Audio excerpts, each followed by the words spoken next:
Welcome back to History 120 and this week's discussions of America and the early republic. What we need to talk about today is the failure of the Confederation government and what people felt needed to be done in its place. Essentially, the period of the 1780s following the end of the American Revolution has two major issues going on. We have questions of sovereignty and policy. Who has more power? Who is more important? The federal government or the state, the local government, etc. We also have a massive economic crisis that is taking place that we sometimes forget existed in the wake of the Revolutionary War. The 13 colonies as a whole, as well as the individual states, took on massive amounts of debt in order to fight for their freedom. They borrowed money from anybody who would lend it to them. They sold bonds to average people, kind of like a war bond, to try and raise money for the war. Well, when you sell a war bond, that's supposed to be paid back, generally with interest. Countries, private investors that lend money want to be paid back. And both the states and the Confederation government have an increasingly difficult time paying back their war debts in the wake of the Revolution. Some states, like Virginia, will be able to make good on their debts and pay off the entirety of what they owe, but other states either make no attempt to pay off their debts or are completely unable to because they have an unsound currency. Remember, with the Confederation government, we have no centralized state. Every state has its own currency. Every state has its own trade policies. Every state has its own militia. It's essentially a loose conglomeration of 13 radically different political entities trying to masquerade as a country. So we have a lot of economic instability. For the Central Confederation government, which is very weak, they've taken on debts to finance the revolution. They have no real means of paying back that money because there's no centralized taxation in the early republic. They essentially set a budget for the year, and they apportion to the various states different amounts of money that they're supposed to pay back in order to, or they're supposed to pay to the Confederation government in order for the Confederation government to pay their bills. They have no power to force a state to send in any money. So we have a very, very weak central government that can't collect taxes. We also have an economy suffering because the British are controlling the sea lanes and they are banning American ships from various ports, including the West Indies. We also have American markets flooded with European produced goods, which are cheap and high quality and are generally forcing American craftsmen out of business.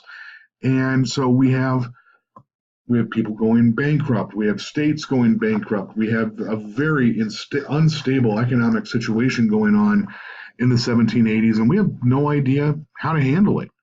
Some states postpone debt collection. They say that everybody's broke, so we're not going to allow banks to enforce the collection of debts or the foreclosure of property. Some states print more money. They just, hey, okay, we need $5 million more dollars. Let's print $5 million more dollars. And the problem with that is once you start doing that, it devalues your currency. We have problems of inflation. And so nothing is getting better. We have a very dire economic situation. And one of the things that really comes to the fore and highlights this is Shays' Rebellion. I've mentioned Shays' Rebellion last week. Massachusetts farmers, which are predominantly in the western two-thirds of the state of Massachusetts, are heavily in debt. They have, I mean, I've laid out the circumstances for the bad economy. They're being forced to borrow money if they can find loans in order to plant crops and make their farms operate and feed their families. They're not able to pay those loans back. They're also being taxed by the Massachusetts legislature, and they can't afford to pay their taxes. When you don't pay your taxes on property that you own, the state comes in and forecloses on your property in order to sell it to make good your debt. This causes a massive upheaval. Daniel Shays, the man who leads the rebellion or is seen as the leader of the rebellion, is a veteran of the American Revolution. He was an officer. He was a very outspoken critic of the situation facing Massachusetts farmers. And we get a large group of people following him who demand relief from the state in order to end the loss of their farms and hopefully deal with the economic situation that is causing so much misery. Unfortunately, what happens is the creditors want their money. They don't care what the farmers want. You took a loan out. If you take a loan from the bank, they might be lenient 1 month if you're having problems finding a job or if you've lost your job. But in the long run, they may demand that you default on your loan and have a negative impact on your credit rating. They may demand that they have to foreclose on your property because you aren't paying them, no matter what your circumstances. Part of what's going on with Shays' Rebellion is an argument over who is enforcing or living the heritage of the revolution.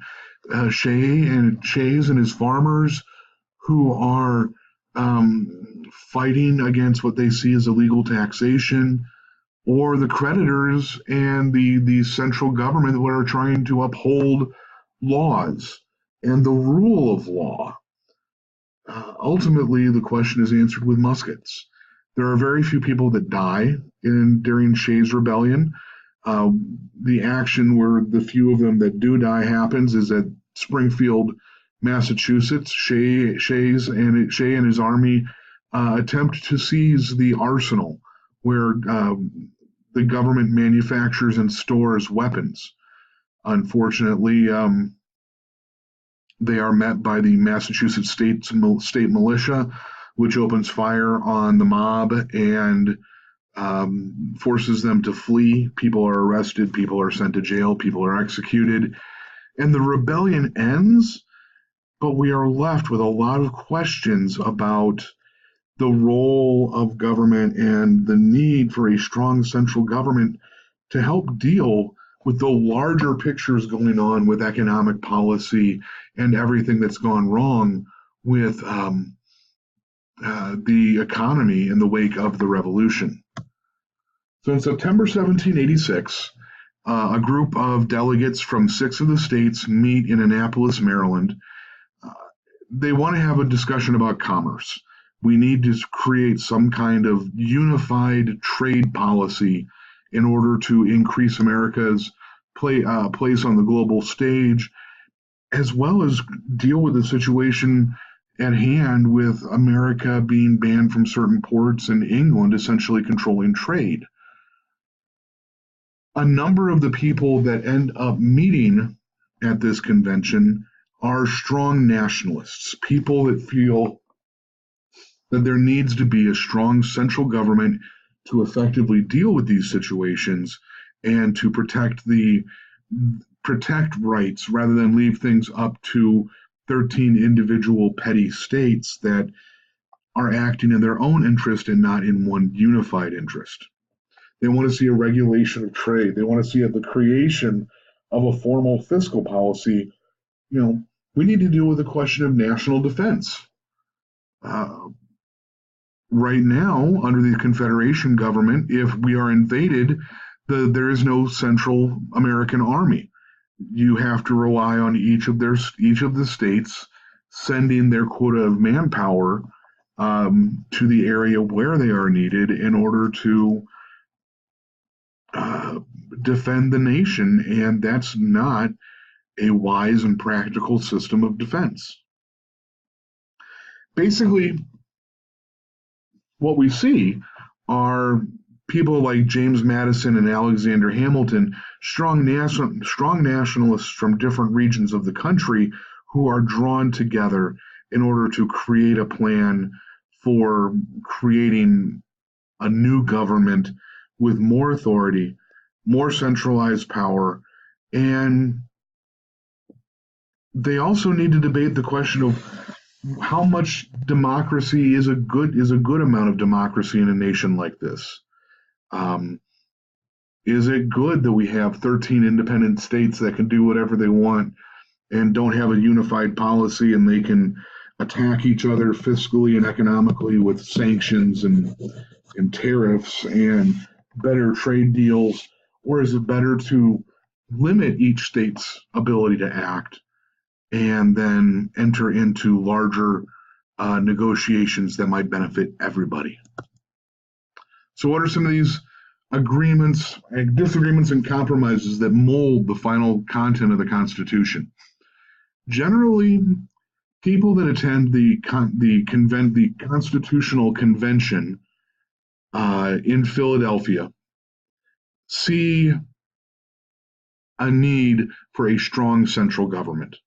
They don't want to wipe out the power of the states, but they recognize the need to have a strong central government that takes care of issues of national importance, whereas the states will be able to take care of local issues that affect them. We see a group of people who agree that we need to have a unified policy on taxation and revenue that delivers financial stability to the new nation. If you remember in my last lecture, we talked about land disposal. Land disposal was the number one way that the Confederation government was able to directly get money. It was when you bought the public domain, that money goes directly to the central or the federal government. As I pointed out, there were flaws in the system of land disposal that had to be dealt with, and land disposal alone did not provide enough money to run the government. So we need taxation of some kind. We need a unified fiscal policy. What is our unit of currency going to be? How much is it going to be worth? And how do we keep it stable? We also see a unity on some other issues, especially around the fact that we need representation for the common people. We need governments that work on behalf and at the behest of the average citizen, and not some type of dictatorial, authoritarian government run by the few for the interest of the few. We need to have a representational government. We also need to have a means of common defense. That's a big one for 18th century people. 18th century people coming out of the English tradition don't trust standing armies, especially after that period of time where the British Army had a large contingent keeping North America safe after the French and Indian War. If you have a large standing army, who determines where and what they're going to be used for? What happens if the leader turns into a power-hungry person and marches the army out on people? What if the army does what armies across time have done and have a coup and take power for themselves? So there's an agreement that we need some form of a regular military in the name of the nation. There's just some negotiation that needs to take place over the nature and size of that army. What are their disagreements? What should the balance of power be? Should states be more powerful like they are in the Confederation government? Should the federal government be more powerful? If we're going to have different branches of government, is it right that we have an executive in charge? Should we seat the majority of power with one man or one committee made up of a number of men? Well, that's a monarchy.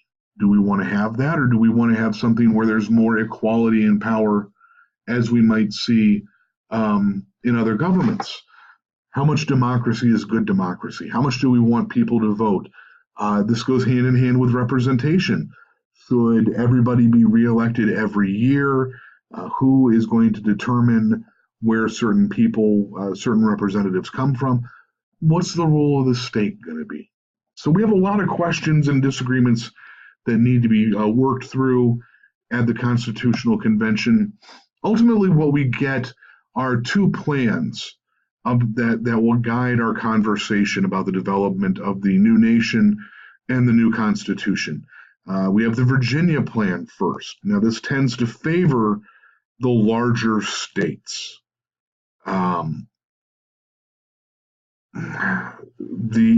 It's a two-branch legislature. The first branch is directly elected by the people. The second branch is elected from the first branch. We have an executive council. Everybody in the government is limited to one term of a certain number of years, and then they cannot come back. They cannot be reelected.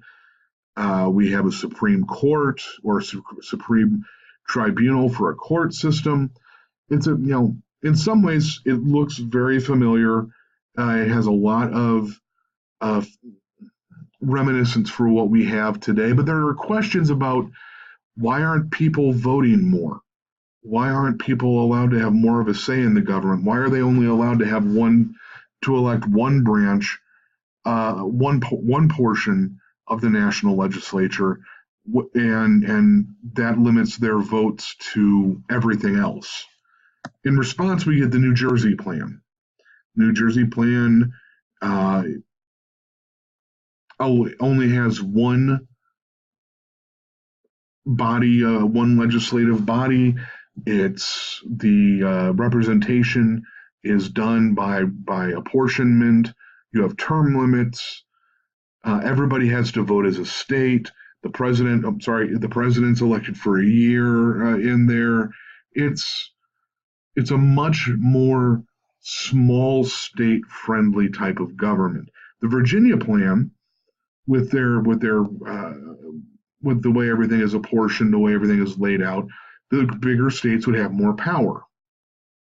Ultimately, what we do, I'm going to go back a slide, is we adopt something very close to the Virginia plan with some changes that affect the representation for people. The first branch would be the House of Representatives. The first branch is directly elected by the people. The second branch becomes the Senate. The Senate is elected, senators are elected by state assemblies to represent the state in Washington. They are supposed to be the better citizens, better higher class individuals who have a better education. They might be more concerned with how do I want to put this, the overall health of the state. They're not going to face election except for every 6 years. That way, they won't all be cleaned out and swept up in passion over some idea. We'll have a staggering of elections. The Senate will only have 2 representatives per state in that body. That gives equal say to every state within the Senate. So essentially, those are the changes that take place between as we unify the Virginia and the New Jersey plans. This is what establishes our government under the new Constitution, but there are things we don't talk about with the Constitution, things that can be problematic with the Constitution. We need to deal with the question of slavery in the new republic. One thing I want you to remember right now that I say, every state in the Union in the 1780s had previously practiced slavery before the Revolution, and while there were many northern states that were beginning to end the practice, there were other northern states that were still solidly it was still solidly legal for people to own slaves, and it would be for decades. Also keep in mind that the entire southern agricultural economy is based on the use of slave labor to create the lowest possible labor inputs for the production of agricultural goods. So while slavery may be going away in some places in the North, it is very strongly entrenched in the South, and we need to come to some form of compromise over this in order to get the Constitution passed. The South out and out says, as a voting bloc, we are not going to enter any compact that limits our ability to own slaves. If the North wants to make the entire nation free their slaves under the Constitution to make slavery illegal, the South won't sign on. And in order to create to compromise, to create a constitution, we see a series of acts put into the series of legal definitions that are placed in the Constitution over slavery. We see what is famously known as the 3/5 compromise. For every three African American men will count as 5.